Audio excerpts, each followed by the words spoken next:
Upholstery consists basically of three main elements.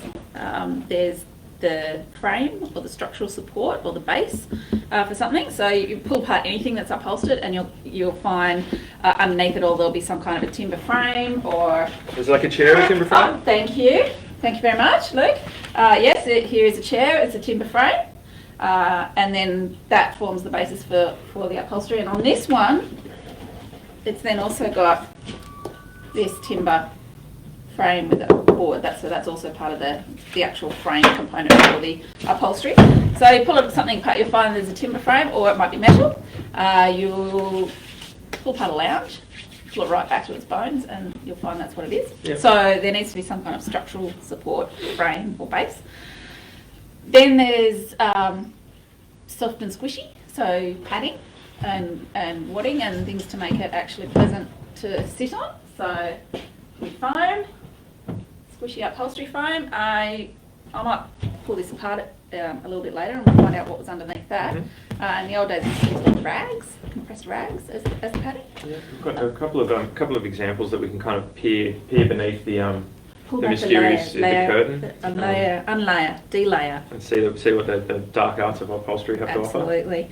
And then there's the finishing, which is the fabric, and then any little decorative pieces that might happen at the end, like these little that's the zoom camera, isn't it? These little button nailing. I think that's very similar to how I think about upholstery, and there are kind of within those sort of like three structures, there are kind of like gradients going up as well. So like you've got your chair for your frame, but then you might have like as it heads up to you, like your soft and squishy, so your foam or your like horsehair if you have an older chair. You might have the soft and squishy is this kind of stuff, or some shredded kind of rags.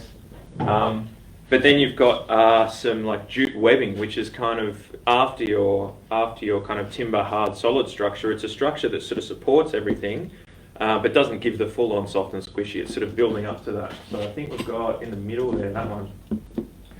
So if we could look at something like this is from one of our courses, a little bit of self-promotion there. We have an Ottoman building course. That one's in a bit of a... It's a little bit of repair at the moment. Yeah, because we pull it apart to show everyone how it works and put it back together, so that's in the pulled apart stage. Was this your one? That one? Yeah, I think that was me. That's a good one. Nice one. Nice one, Luke. That was funny. Yeah, no worries, Annette, no worries. So this is the top of this ottoman that we're dealing with here. So we've got our frame that Annette was talking about. And then the next step is we're going to put on a sort of bit softer but still offering support. It's a base. Yeah. It's like the base. So it could be the webbing or... And that's called jute webbing? Jute, yeah, or upholstery webbing. Yeah, cool. Yeah, well, it's spelled J-U-T-E, and I always wonder if it's ute or jute, but I think it's jute. No, it's jute. Yeah, okay. You pronounce the J. All right. Yeah. Like in... Like in jumper. Yeah, you don't say yumper. You don't say yumper. No. Stick it off your yumper. Or this is very thin plywood. So in terms of... So this... But you don't have to use just jute webbing. Jute is just the material for it. The webbing or the strapping can be a whole range of different things. So this one, there's some plastic one, right? There's some like green stuff. Is the elastic stuff there? Oh yeah, good. Oh. Yes, you might find that this is the stuff underneath. It's got a really solid elasticized in it. It's going to give it a bit of extra bounce. I don't like using that elastic stuff. I don't really like using it either. I find it, so when you're putting on your jute webbing, it's really important to get a good tension. You can see it's kind of cross-hatched here. And so when you're putting that on, you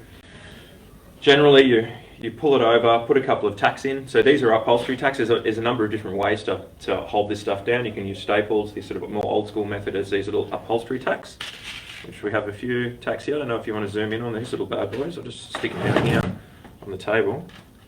Just there, can you see those there, mate? Yep, they're in shot. Yeah, good stuff. Which we put on with an upholstery hammer. You can use any old hammer. Okay. This is the cool thing about these guys, and less cool about this one because it doesn't have it. But where this little hole is, there's generally a magnet.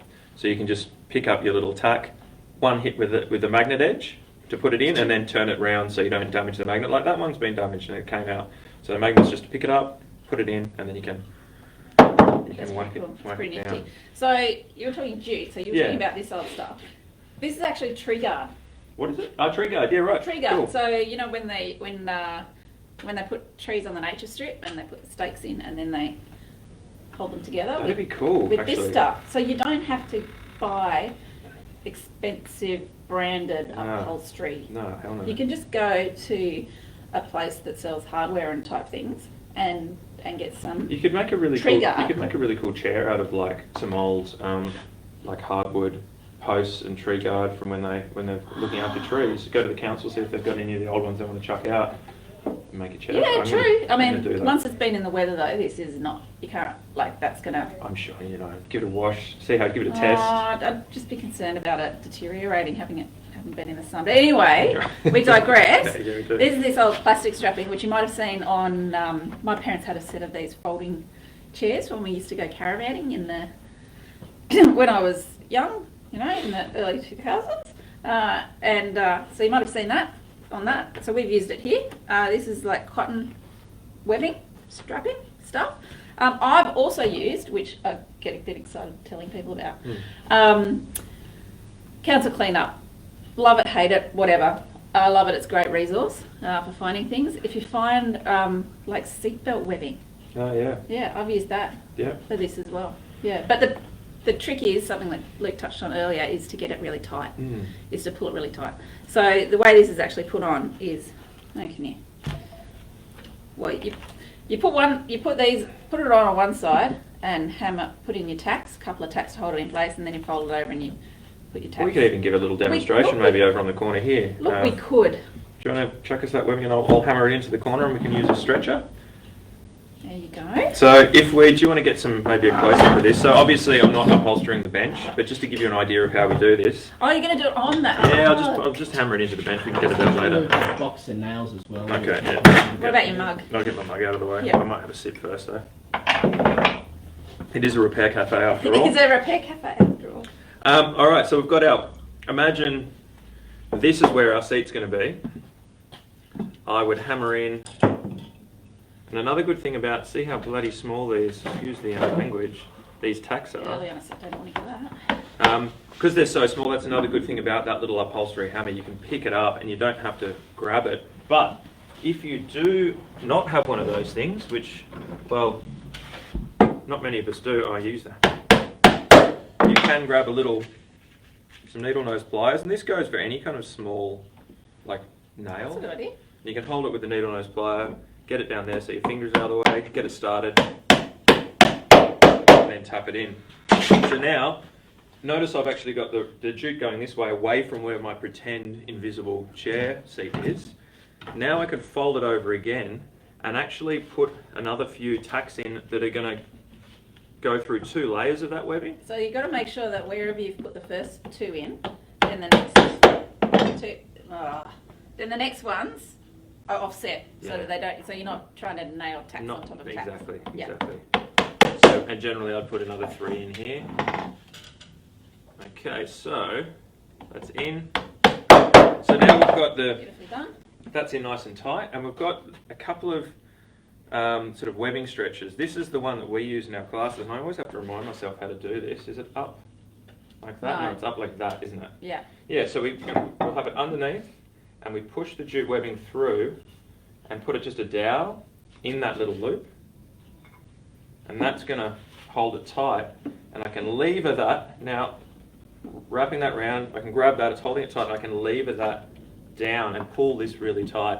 And while that's tight, we can put a couple more tacks in there. So you got to have your things all set up ready. Set up if again. you're holding that in one hand. It's another good reason why you've got that magnetic hammer, because you can grab your tack, put it in. Another thing you can use is going to go with a staple gun. Is a staple gun. Chuck. Ka-chink. So I tighten it up and staple that in. Sometimes when your staple goes in, because the staples are perhaps too large, so if they're a big gauge of staple, they won't go all the way in. You can always just finish them off with a hammer. And there you go. We've got a lovely little upholstered bench. So then you'd cut it off, fold it over, and put in your other exactly. Chop it, fold it, do it again, and you've got your nice little... Yeah. What if you don't have a stretchery thing at home? If you don't have a stretcher at home, like you can pull it tight. I don't have a stretcher. Yeah. And that's one of the reasons I don't like that stretchy It's stuff. insane. Is you try to get any kind of tension, and it just keeps pulling. So for that stuff, I do actually Good just for pull it you. as tight as I can, and then Good for get you. it in. At-home workout though. Yeah. Yep. Like a resistance band. Okay, that's webbing. That's how you put webbing in. How you might need to replace webbing if you've got something that you're wanting to repair. Speaking of replacing things, Have we got a question? yes, already. Anna has a very old chair that's full of tack holes, and she's doubting its strength. How can she fix it, or does she need to make a new frame? Not necessarily. No, you could putty up the tack holes, put some wood putty into the tack holes, and then just redo it. Yeah. Yep. Yeah. It depends also where the tack holes are. So if they're all along, and how much thickness you've got in the. Hello. Hello. How much thickness you've got in the. So there's plenty of width in there to work with to put in a different line of. So you're attacks. not thinking of hanging on to that cover and reusing it. I take it. No. Okay. No. So no, it's really interesting. It's council clean-up in my area at the moment, and I've picked up a pair of these chairs, and it's a really, really old kind of vinyl. It's got like a calico. It was like it had perished, but it was coming off quite easily. Yeah, and at some point in time, someone's painted it, and I mean, I would keep it, but the matching pair for it, it's ripped. Yeah. And so I'm going to have to replace the fabric on it, which is. But I do. I like the age coming in. Yeah. Paint's been flicking off, but it's yeah. Yeah, and back to the question, we do a lot of the repairs that we do involve us having to pull the upholstery back in order to do the repairs. Yep. If there's the upholstery is covering some joinery that's come loose and we need to reglue the joinery, so we have to pull it apart. And so we have to pull out staples. There are staple holes left over. Generally, it doesn't matter too much. You can find different holes to go in, and we don't have too much of a problem with that. I have had chairs that have been heavily stapled and tacked, and I'll put some putty or something in there to fill those before restapling it, so they've got something to go into. Yep. And actually, on that point, in terms of pulling things apart, if you're wanting to reupholster something or fix some upholstery or something, that's actually the process of teaching yourself how to put it back together again. Yeah, totally. So every layer that you pull off it's like the reverse order for then putting it back to. It's like unmaking a cake, if that was at all. Yeah, deconstructing a cake. Possible. A deconstructed. Which tonight we shall have deconstructed upholstery. Yep. Yeah. Yeah. dinner. And when you're going through that, just take lots of notes, take photos, remind yourself of. Yeah, and it is. It's kind of cool, like pulling it all back and seeing how it's all put together. Yeah. Like not all chairs are the same. Like the simple sort of chair seats like this are generally pretty standard, but as you kind of get a little bit more complex, pulling it apart, like you said, is a great way to learn. Like I still find couches and that sort of stuff super intimidating as far as the upholstery work. But it's every time I kind of go up to, like I have to pull something apart, you learn these new techniques, and it's all the same sort of stuff. Like it is a little bit more complex, but it's just your frame, your cushions, and your fabric, and you finish. And then hiding those fixings, hiding the staples. Hiding the work, which is shown here by this cover piece right at the back, and that's the first thing you'll pull off when you're wanting to pull something apart in order to reupholster it or to repair something. How do you get the staples out when you're? I've got a little staple lifter tool, but otherwise just a flathead screwdriver. Yeah, I find that the easiest. Pop them up a bit and then a pair of pliers. Yeah, I find getting it under and then giving it a twist. Yeah, a little twist, and it'll pop up one end of it. The great thing with the staple remover is it kind of goes in and grabs the staple and pulls the whole thing up. It's not like the one that you have in an office with the little claws. It's like a smooth face. And I find flathead screwdriver. And I find pincers quite helpful as well for getting those. I worry that with out. pincers that I'm actually going to break the staple off. Yeah, right. Yeah, there is that issue, isn't it? So I tend to go with pliers. Yeah, okay. So I tend to get them all up. Get it up, and then often just roll it with the pliers and pass me those needle nose. I can get you some actual pliers if you want. Actually, no, you can get it yourself. As we're trying to be a bit. COVID safe and all that. Yep. So there's a. There's a flat head. I got one just there. Got one specifically? Okay. So, for example, you'd get that in underneath. Give it a twist. There she goes.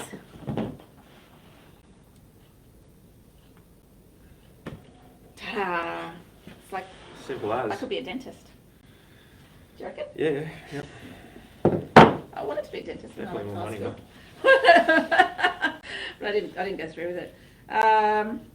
Yeah, so pulling things apart, you're teaching yourself how to put it back together again. And then you'll find all the different methods. And sometimes one of the classic mistakes, it's a bit like when you hear those stories about people that have a house and then they pull back the carpet and under the carpet it reveals an old kind of lino, and under that lino there was another layer of lino, and then under that lino there was, something else. Sometimes that can happen with upholstery. People will just put fabric over the top of fabric. And so it can be like an interesting archaeological journey, pulling things apart. Yeah, for sure. Yeah, I mean, I get a bit of a kick out of it. It's totally interesting. But the negative of just putting upholstery over upholstery is, then with this chair, say, which is the friend of this other one, this timber frame has been made to sit in here just perfectly with one layer of fabric. If you add layers and layers of fabric and then try and jam this in, what it's then going to do is force the joints apart in your chair. Now, I've got to admit, this is unique. It's probably not unique, but it's the first time I've ever found a chair on the side of the road that has this steel Yeah, there's the bracketing all bracketing in it. I've never seen that before. It's usually just timber. And that's acting to hold the chair together, but also to hold the upholstery Support, base on. Upholstery on it. Mm. Yeah. So if you didn't have that, and you were trying to shove a seat base back in that's been reupholstered and not reupholstered, you're going to force the joints of the chair apart, and that's going to become wobbly, and then you're going to have to end up repairing that, which is another thing that they're teaching about.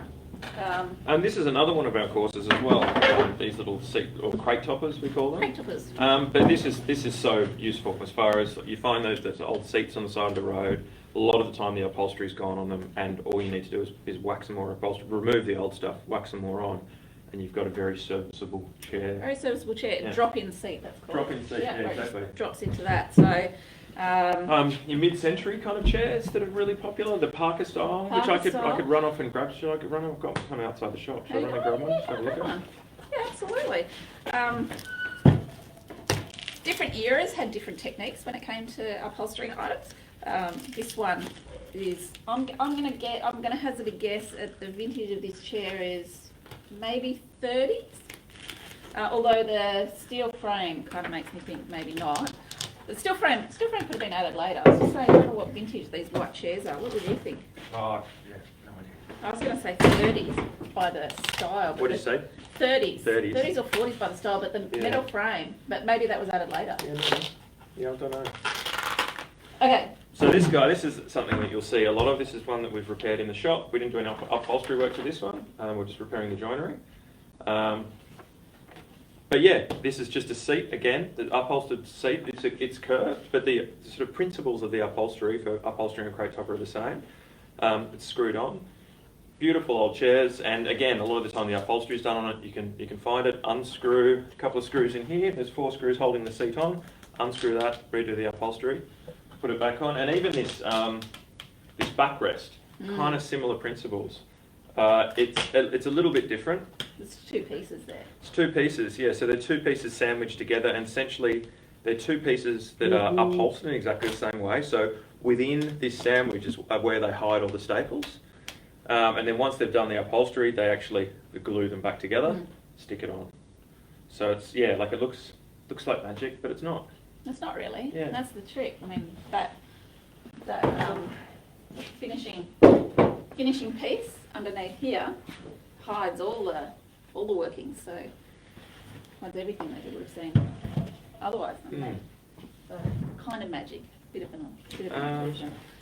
So going back up our scale from our structure, so we're at jute webbing before, and then the next kind of thing you might find are springs in there, and these aren't always apparent in your furniture. They're a bit more common in older furniture. Yeah. but yeah, again, that's another layer. So you'll have your, this will add, these springs are generally stitched in. You can actually see some of the string here. So they're kind of placed on the jute webbing and then sewn together to hold them all in place so they're not just flopping around everywhere. And then over the top of that, you might put some hessian and then start putting your, whatever your soft stuff is. So in here, there is actually the springs. Right. I don't know if we can see underneath here. Yeah, we can actually. That's kind of cool. So if you look over here, Max, you've got your jute, you've got your cross hatching there, and then you've got your springs underneath, and they've been stitched together with this string to hold them all in place, and that's what's giving it kind of nice bounce and kind of resistance or lack of suspension. What would you call that? Springiness? Spring. Yeah, springiness. Squishiness? Yeah. Because prior to polyurethane plastic foams being invented, that's how you did get that cushioning effect. Cushioning. Yeah, that's the one. That word. Yeah. Cushioning effect was with those springs. Whereas now, you pull apart a lounge and you might not actually find any springs in it at all. Because it's all cushion and plywood. It'll all be squishy foam, which does deteriorate over time. Yep. Deteriorates and gets all flaky and falls apart. And then isn't great because it's microplastics entering environment. Yep. That kind of thing. But steel isn't going to do that with the steel spring. These kind of springs are for like the back of an armchair. So an old sort of the mid-century thing. The mid-century thing again. Yeah, my parents had a set of armchairs, the TV chairs, and they had springs running across the backrest. Yep. And then there was just a cushioned section that went over the top. So you might get those kind of springs. These are the same again, but they're more for couches and stuff. These are more for couches, but you will find them in armchairs, mid-century armchairs as well. You'll find these on the base to provide that. Doing a similar sort of thing. Doing the same kind of thing, exactly the same kind of thing. And so springs might break, and you can easily replace them. Yep. You can buy yourself a set of replacement springs. Or you could salvage them as well. So if you like one of the great things about if you find a piece on the side of the road and you want to have a go at upholstering it, you can pull it apart, and if it doesn't all go well, you can kind of salvage some of the materials that are used in making it for your next crack at upholstery. Absolutely. Yeah. Frames and support. So these are essentially partly cushioning, but in the case of these kind of springs, also part of the structural. And something they would use a little bit with these springs as well over the top of them is a bit of hessian to kind of hold them all in place, and that's what's happened over here as well, I think. Although it's underneath there, you go underneath there, you've got a layer of hessian. Do you want to bring that over, Luke, so you can have a better look at it? Yep. So if we go back, this has got layer upon layer of different levels of sort of cushioning and support, but underneath that hessian there is where those springs are. And then that kind of holds it all in place, and then they can start putting their kind of more softer, squishy, cushioning-y. Does you need to have something to stop the soft squishiness from falling through? Yeah. Which is then also what will happen here on this part of the top of an ottoman. This is the ottoman top again. So you've got the webbing, strapping underneath, and then there's the hessian on top, and then on top of that we've used some of the foam. Yeah, so there's no springs in that one, so the foam is acting as the spring that you would have, like that previously they would have used before they had the foam stuff. And all the foam that we get is just old mattresses and stuff, and like it's all second hand. There's so much of that stuff. Lounge cushions, yeah. We've never bought new foam, and it's all still perfectly good. It lasts a pretty long time. And when we have offcuts, we use it for our sponges in the shop. We don't buy sponges either. We just use that stuff until it's just absolutely rubbish, and then we chuck it out. Chuck it. I find lounge cushions on council cleanup. Side of the road, and I give them a spray with like disinfectant. Leave them out in the sun, and they're fine. Yeah. Just in case people are a bit worried about. Yeah. I mean, I don't choose a lounge that looks like it's been shredded. Yeah. Stay away from the smelly ones, I always say. Yeah. Talking about lounges and mattresses. Absolutely. Absolutely. And then what's this? This funny looking stuff. This funny looking stuff is called Dakron. It's also quilter's wadding. and it's a synthetic. It's preferably made from recycled plastic bottles. Actually, becomes a big roll. Comes in big rolls or in sheets. Lengths from the haberdashery or in shop. like big bags of offcuts from reverse garbage. Yep. That's a good place to get them. It is a good place to get it. And what Dakron does is it provides just an extra layer of kind of cushioning and softening effect. So once you've got your structure and your support in place, and then you use your padding or your squishiness. So yeah. But it's continually going up The that layer layers. of like rigid structure. A bit softer, and softer, and you're getting to that last bit where that's what your bum's going to hit, and so you want that really fine, delicate little bit for you to sit down on. But the foam itself is kind of rubbery, and I mean, my son actually doesn't like running his. Yeah, I don't like watching you do that. Actually, there's something funny about it. It's like, Slap the chalkboard. Yeah. It grips. It grips things. So if you're then trying to put fabric onto this, it's going to grab onto it. Ah, okay. And hold it. Yeah, right. So that's why I have Dakron, because fabric doesn't adhere, doesn't grip onto this. It just provides a nice. It makes it a bit easier. Yeah. Okay, Yeah. cool. So if you've got a lounge with washable covers on the cushion, you'll find that the cushion has had some of this Stuck on it, yeah. just glued to it. And then the cushion cover put back on. comes on and off easily. That's really So you can interesting. wash the cushion, so you don't have to throw out your lounge because it's dirty. Yeah. My dad always washes his cushions. Oh. Yeah, and I had to put the things back on, which isn't that heaps fun, but it's No, good it's to not. keep your cushions looking good and your couch It is. looking good. But It yeah, is. the Dakron on it. Okay. Yeah. Cool. But there are times when I haven't had any Dakron. Oh yeah, that must be awful. Oh. No. What do you Because do? I find a way around it. What do you do, Luke. Annette? I find a way around it. I haven't brought it with me, but I haven't got it with me. It's a secret. But flannelette bedsheet. Ah, right. Yeah, I- you have said that before. Oh, there You're you a go. big fan of the flannelette bedsheet, aren't you? No, you're thinking about Smith now. That's right. The smell. Yeah. Yeah. One of our other lovely dowels. Yeah, you'll have to watch the furniture painting live stream to get that joke. Yeah, totally. If I've been redoing something like a footstool, where the extra part of kind of like patty squishy effect isn't as necessary for the feel and finish of it, then I've used an old flannelette bed sheet as my softening layer. And the process of putting on the Dakron on the softening layer is it actually starts to really hold everything together Yeah. as well. So when I've used a bed sheet, it's just been pulled right in.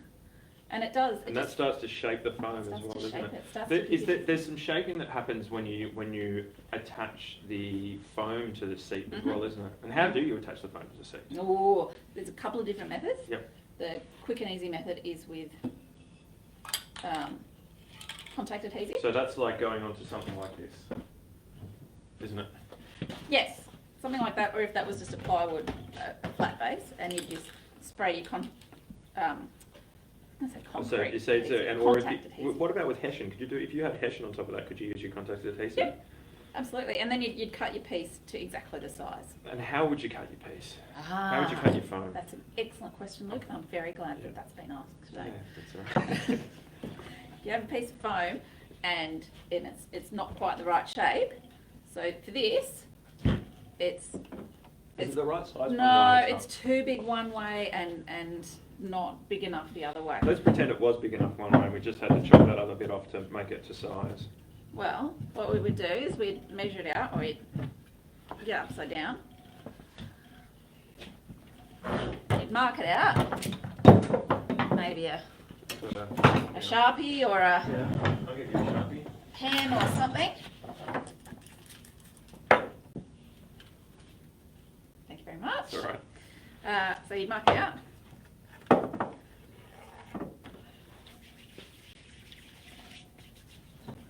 And then you just need a serrated knife. Not a little thin one though for like cutting tomatoes, but one that's got quite a wide blade is good to use.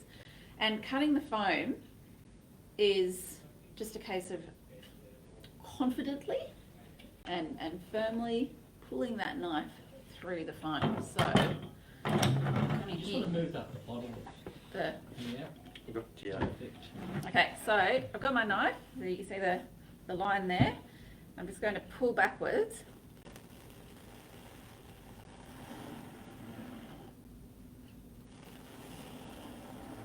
Purposeful strokes. Yeah, sometimes even if you're not confident, just pretending you're confident can help with things, can't it? Is it? Yeah, Well, yeah. there's a task that we do in the woodworking course. It'll come back to me, but it's the same thing. Just go with confidence. Just go with it. Just get into it. That's really what's the worst thing that can happen. Yeah. No, really. And you can see there that he's pulling apart, just slicing through. However, what you don't want to do is saw through it. You don't want that action because that's actually going to rip the foam. Okay. Yeah, It's going to cool. start, the teeth at in the serration of the knife are going to start grabbing into it and ripping it. So you just want to maintain that pull back stroke like that. That's how you cut and shape your foam. If some people use an electric bread knife thing, Yeah. I'd prefer just to use a plain. It's pretty fun to use the electric bread knife. It's pretty quick. Is it? Yeah, I like it. I'm a little bit. I don't know. I like the flat blade. I feel like I've got A bit more control. control, Well, that's true. surety a in lot, my. a lot in of the my time you cutting. have a lot more control with those hand tools. Like Yeah. it's a bit slower, and with a bit of practice you can get very Yeah. accurate Yeah. cuts out of them. Another So thing then, I've yeah. noticed about this that you've got here is that a lot of our courses we'll get big mattresses of foam that we use, and we don't actually want our foam that big on our chairs or on our ottomans that we make. So we'll actually slice them down to size, which this one has been sliced down to It has size. been sliced to And size. Annette taught me a really good technique about doing that. I taught you the cake cutting Okay, technique. is it Maggie? The Beard? Donna Hay. Donna Hay. Sorry, Donna. Not Maggie Beard. Donna Hay. The Donna Hay technique. Say you've got a cake, like a sponge cake, and you want to get it into those layers that you're going to put in between the cream and the jam or the strawberries or the whatever. Yummy. Well, it is a repair cafe. We could have had cake. Yeah, we should have had cake. We should have had cake. Yeah.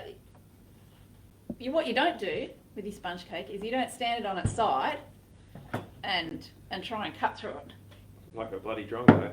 like a bloody drongo. You don't. Because what's going to happen, your cake is going to fall apart. So, and I learned this from watching Donna Hay on MasterChef a very, very long time ago, is that you put it on your horizontal surface, and again, you might mark it out with a Sharpie first. You might mark out your height, what height you want it to be, and you, keeping the blade of the knife horizontal, you're going to slice your way. And you're going to keep rotating and slicing, and rotating and slicing. And you can actually see the marks of that on the top of that You can see. until they all meet. It's like the, the geological lines of rock formation.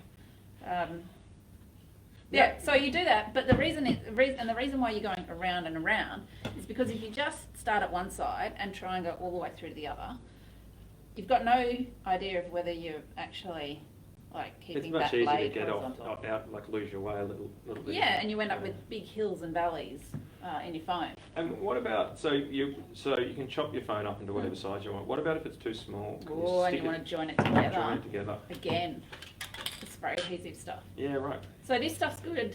If you spray it on one surface, it's a temporary hold. If you spray it on two surfaces, allow it to basically dry. It's got to be just slightly tacky. And then you push those two surfaces together, then it's a permanent hold. Yeah, and that's an awesome way to use offcuts. So It is an awesome way to use offcuts. So we haven't got one, but say again, this one. Well, for that we're piece- trying to cut it there. So that piece, if we then want to add that piece onto there, totally.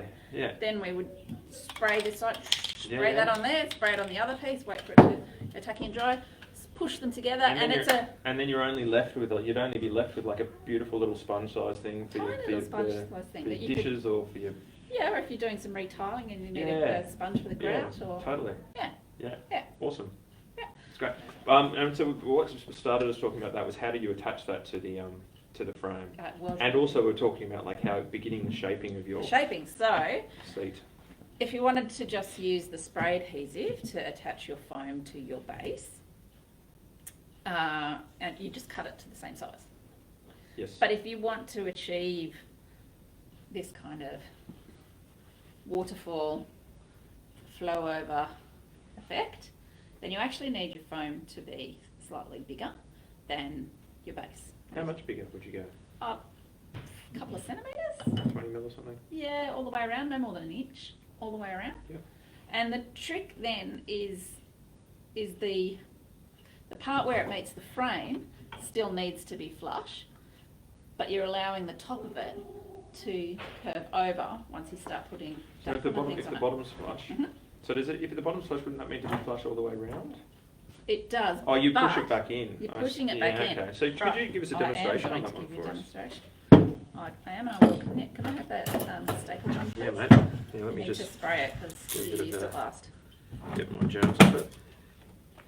So while we're on staple guns, we've got a couple of little staple guns here. This is the one that we've bought a few for our courses that we do. There's two gauges of staple generally. The T50, The T50 and the J21. and the J21. There you go. So when you're getting your staples, if you have a staple gun, make sure you get the right size. I had to go in. This is an awesome staple gun that I picked up from the Bower. And I just went in and opened the staples and just check and make sure they fit. Generally, they don't mind you doing that. The T50 is a heavier duty staple gun. Yeah. And the J21. J21's fine. It's fine for at home use.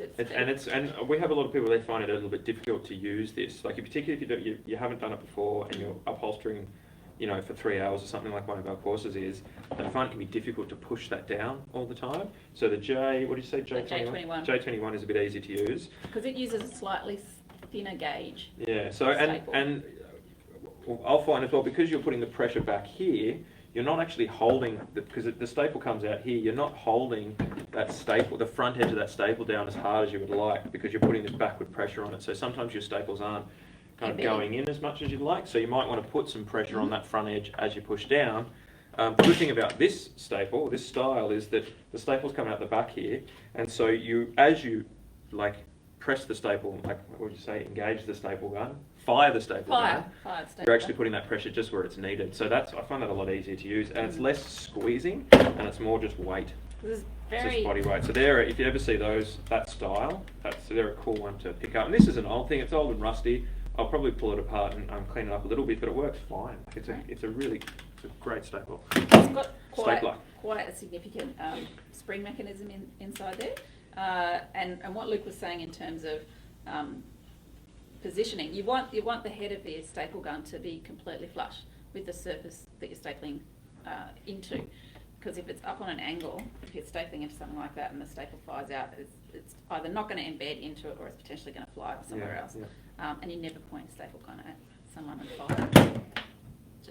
You never do that. Never do it, no. Never do that. So, okay, so you want to create this waterfall effect, and you've got your foam, and you've got your frame, and your foam is about an inch bigger all the way around. So what you want to do is that's hanging over an inch, and you want to secure it first evenly in the middle, both ways, so like north, south, east, west.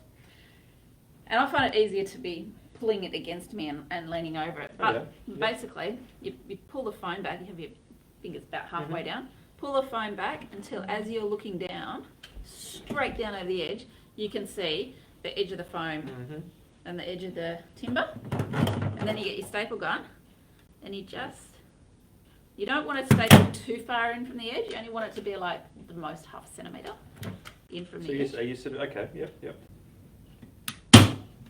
Alright, so I've put staple in there. Yep. And then once you've put one in north, south, east and west to hold it all in place, then you'd go back and you'd staple them. And that's a pretty common. Very common method, because method, then isn't what it? that does is that, as I said, you want the bottom of it to be flush, but the top of it still has this ability to waterfall over. Yeah. And it's beginning, so when you're doing your upholstery, it's all about getting a nice even tension with everything, isn't it? So that begins at the beginning with your foam. So as Annette did, you're pulling this around, and you can just see if you put that on the side, it's just a little bit of that waterfalling going over. And once you've got staples all the way around, that's beginning that effect. Then the Dakron goes on, then the fabric goes on, that continues to sort of shape it But that north, south, east, west is really important, isn't it? Really important, because once you've done that, you turn it back over and make sure that it is actually centered on your frame. Because if it's hanging over at one end and it's not on the other, then it's going to be wonky and you're not going to get that waterfall, the cascade effect. Yeah. So that's how we attach foam. Two different methods of attaching foam, and then once that's on, then you continuing on the layering. And one little thing that's that as well is when you get to your corners on your foam, again, it's just pushing through like that from my experience, isn't it, to pull that down, the same sort of thing? Yeah, so you don't, if you just staple straight up into the corner, well, this one's pretty close, it's close on the corner. If you staple straight up into the corner, you're going to end up with this funny bit, but if you put one staple in crossways, running across, then that's going to allow that corner to, again, just curl over. Nice. That'll almost just meet perfectly down. Once that's pushed down, that corner will hit that corner. And, yeah, nice one. Yeah. Cool. Yeah. The other thing with this and this, in terms of meeting the corner and then filling the timber, is the Dakron is also going to protect the fabric from ripping around these corners. Okay. Yeah. So I've actually got, I picked up a little kiddie's wooden, I didn't bring it with me, toolbox on cleanup the other day, and I thought this would look nice if it had some fabric around it. But I didn't have much Dakron, so I used an old yoga mat. Oh yeah. Yeah, cool. So I just cut the yoga mat up and ran it around. And just stapled it round. And just stapled it into place, and now I can put the fabric around it. It's like shed insulation. Is it? Yeah. Yoga mats. Yoga mat. Well, I don't think you could use yoga as shed insulation, but that's a similar process. Oh, okay. I'm building a shed. Do you need it upholstered? Oh, it kind of did with the sarking. Yeah, I sort of guess. upholstered it a little bit. Yeah. Yeah, I guess so. Anyway, that's a bit off topic. A bit off topic. Yeah, because when I put the fabric on, I don't want the fabric to be, rubbing against a sharp corner. So the old yoga mat, it's just a really thin one. And I've done that on a few things, on like little ovens. I wouldn't do it on a chair. I guess it's understanding what you're trying to achieve with the materials that you're using. Yep. Once you have that understanding, so you want to protect those corners, you want it to be a little bit soft, you want it to last, you want it to be able to staple. So if a yoga mat does all those things, why not use that stuff?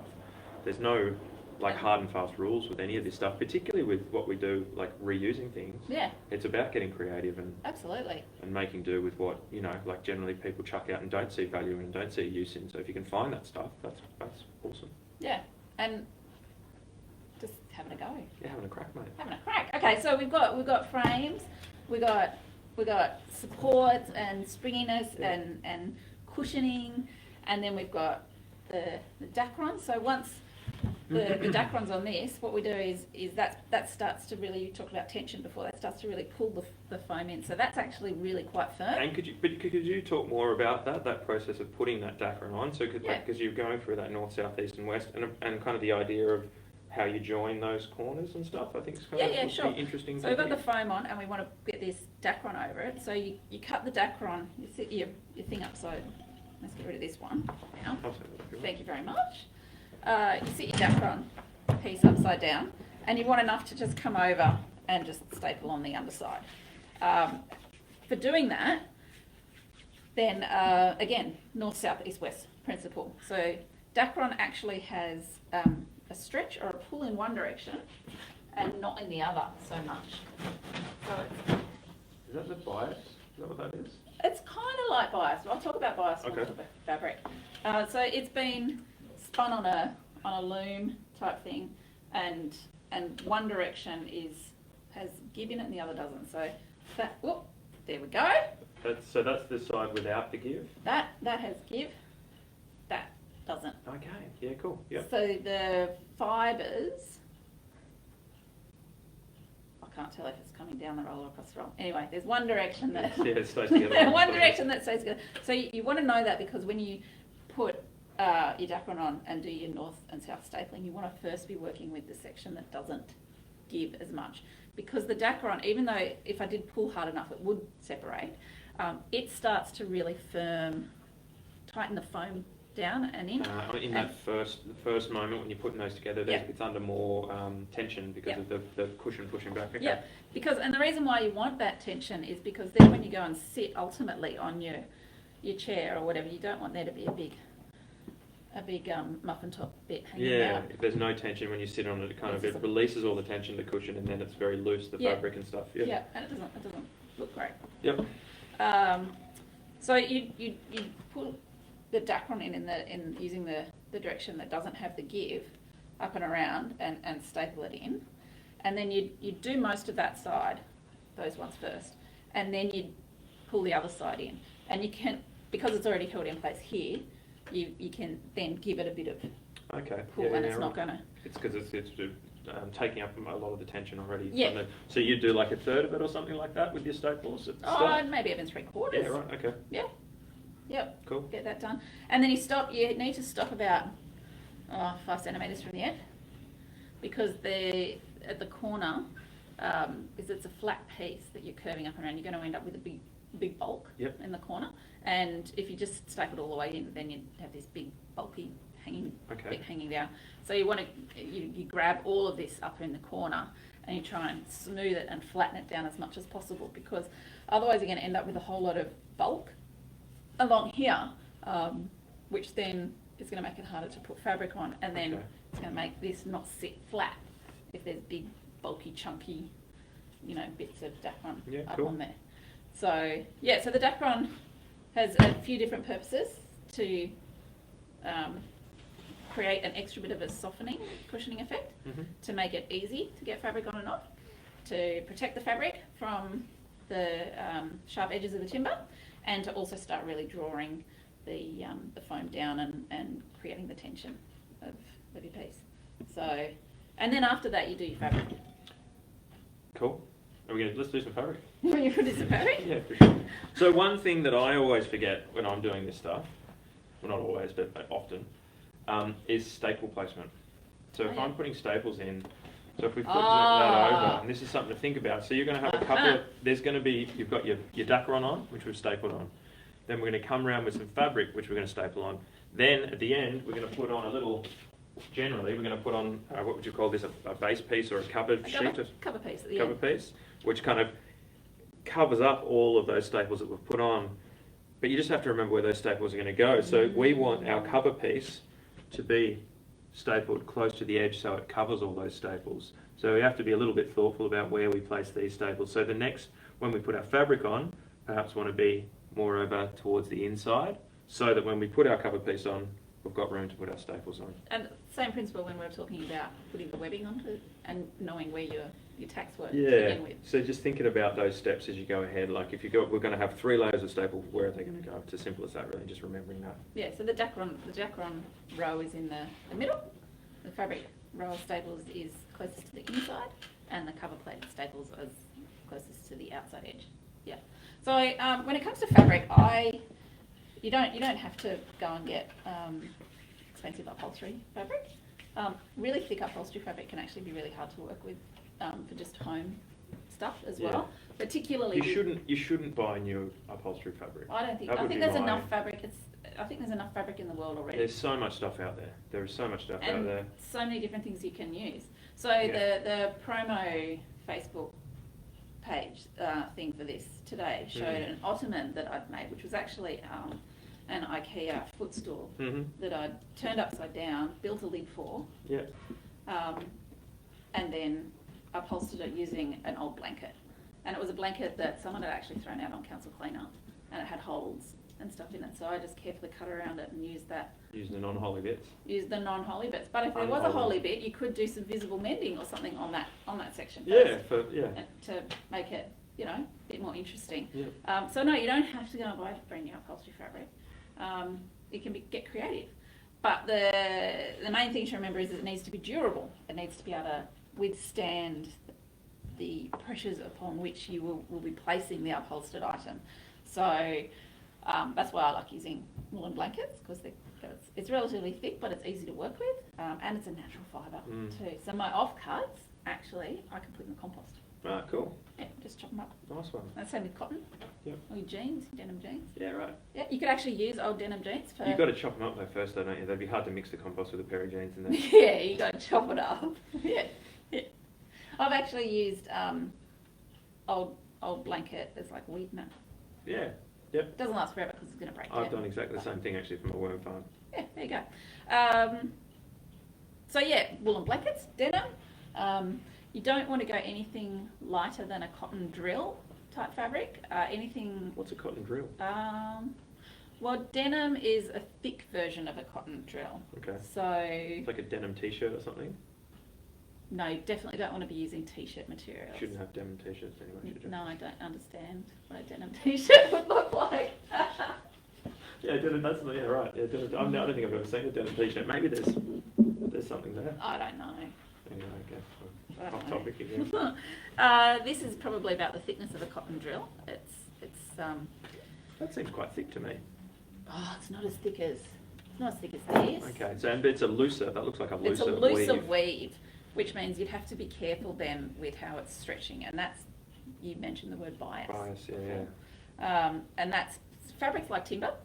It has grain running through it. So you have the grain.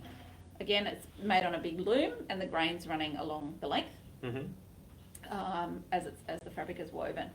And then where the grain crosses over, that's... So there's grain running in two directions. One this well, way, yeah, one true, that way. but the main grain is running along the length of the fabric. Yep.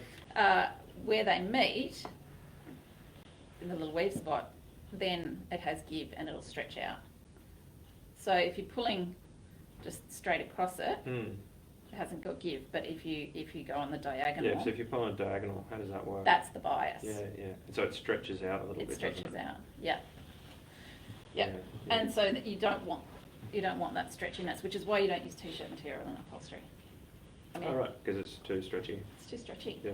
Yeah, and it's hard to get it straight. I mean, you can. It's got to be really careful with it. Yeah. But this velvet, it's pretty thick. Maybe just like looking at it, you wouldn't think so. But when you get to something like the corners, when you've gone over and underneath, it's been folded, and you've got all these layers of, you're ending up with potentially 6 layers of fabric that you're trying to staple through. Mhm. Plus, it's going to make it uneven. So I tend to say things like cotton drill. So even old retro tablecloths. Yep. Funky tablecloths are cool. Good to use. Curtains. Curtain fabric is a great one. Yep. Yep, that's kind of like the thickness I like to work with. Yeah, definitely. Bark cloth is an old stock fabric that I like using for upholstery things. Yeah, so I mean, it is possible to work with thicker velvet type things, but then when it comes to So you're getting your corners and all that sort of getting stuff. your corners and stuff, yeah, I'd want to be practicing first with things. Hessian, you can use Yeah, Hessian. yeah. Yeah, I've seen people use old coffee sacks. Again, that's getting a bit big, but Yep. yeah. So yeah, but with fabric, you'd choose something that you love, and it's the same principle then as. So now you're lining up your grain, aren't you? So you've I got sort of am. it going across. So where you're going to tension it on your north, south, east, and west, it's going to be with the grain, and you can actually pull that tight. We've got 5 minutes left, so we're going to just scream through We've putting this on. Scream through this bit. Yeah. Yes, Luke said, as you said, thinking about the grain of Yeah. the fabric. If you placed it on the angle, then when you're trying to put it, you'd be stretching it on the Mhm. bias. Same thing. You're going to do north, south, east, west, and you're going to really try and pull that in. And this is where you're really starting that shaping, Really aren't you? getting that shaping and that tension. And whatever tension you start off with is the tension you've got to maintain the whole way through. So when you pull it over and then you're going to staple it on closest in here. Yeah. See, I'd already forgotten to do that. We Oh. just talked about it. I'd already forgotten that's what needed to be Oh, done. it's out of staples. That one, that's on here. Actually, bloody normal. The future, new normal. There you go. Where's the staple come out of this one? It comes out there. Yep. Yeah. Something like that. I think they're quite large as well. Oh, yeah, it is. It's quite large. So then you'd run your staples along here. You'd maybe put in Being careful to A pull, few? keep that tension all North, the way south, east, along. west? Yeah. and pull that tension, because what that's going to start doing is it's going to start reefing it in onto here. And if you have that bit really tight and then that bit loose, you're going to end up with hills and valleys. Yeah.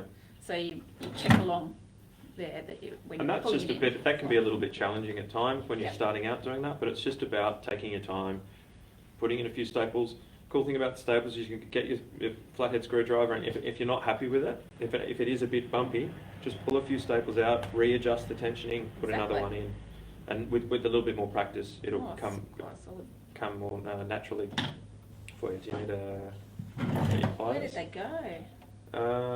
Is it them just underneath that saw there? Yeah, right there. Ah. Yeah. Hold on. And then, so yeah, we've got a couple of minutes left. So the bane of every new upholsterer's journey, I would say, are corners. Corners are, corners are tricky. You come to one of our workshops, we'll teach you how to do it. It involves, folding and making sure that you don't have, again, lots of bulk. Yeah, I guess it comes down to it's like, because you come into that corner, it's a flat, you're kind of folding this flat plane around the rectangle, so there's this excess fabric, so it's about just kind of moving that fabric into a way where it looks presentable. So for example, on this lid here, we've got two pleats. You can see this has been sitting in a dusty workshop for a while. 2 pleats here, and so we've got that excess material folded under and doubled over in here, and before it's folded around. And that's where the comment around using really thick fabric. Yeah, that's the thing. So it's so much easier to work with and to deal with all that excess material. If you're not using a really If it's thick thicker, fabric. it's much harder. So definitely start with something a bit thinner. And there's a couple of different ways to do it. And I'll be honest with you, I have to relearn it every time I do it for the most part. But it's doable. And then once you've got that on and you put it up this, and then you get your cover piece, which is basically just a plain piece of calico or anything, a cut up old sheet or whatever. Yep. You put that on, and then at the very end you can add your little decorative ornament type things like that. And just on that, putting that base sheet on, if you look at this edge up here, in order to keep that edge nice, it's actually folded under. So that bit's hemmed. There you go, it's hemmed. So it's doubled over. So you've got like a folded bit that comes all the way around. But that's a really thin fabric. It's very thin fabric, yeah. And it's generally like, it is this, is it muslin? Is that how you say? Calico. Calico. Sorry, calico. And this is what we're dealing with? Yep. So that's super thin. It's usually this kind of just plain colour because it's not going to be seen. Yep. But you can put something a little bit more like interesting if you want, if that's what you want to do. You're going to see it, so you'll know. Well, I always say to people to come to our workshops, and then they're really like, oh, which one shall I use on the underside? We use a lot of old street banners for it. It's lightweight material. I'm like, unless your guests are going to come over and start turning your chairs upside down and having a look underneath. Doesn't really matter. It really doesn't matter. Yeah. Cool. All right. All right. Yeah. Well, Thanks. Thanks for joining us. Hope that was informative. Were there any questions, Max? All of the questions were asked as we went. Covered as we went through. Yeah. Okay, Relayed we're as good. it Oh. Poor. And on that note, we have a one-on-one consultation service we're doing, so we're not doing the repair cafes, obviously. If you have a specific repair you'd like to chat to us about, you can make a booking online. That's still happening, isn't it? We've got our workshop starting in October. They're filling up fast, if not booked out. So if you're interested in coming to do one of our workshops, get online. Again, it's all on our website. bower.org.au. Yep, bower.org.au. And just check it out. We've got a revamped website now, so it's looking kind of nice. You can see all the things, you can see all the videos we've been doing, and all the different programs that we're running. Great resource. Yeah, so come and check it out. And if you haven't been to the store, Marrickville store, go check that out as well. It's an icon of the Inner West and just the Greater Sydney area. That'll do. Happy Saturday. So yeah.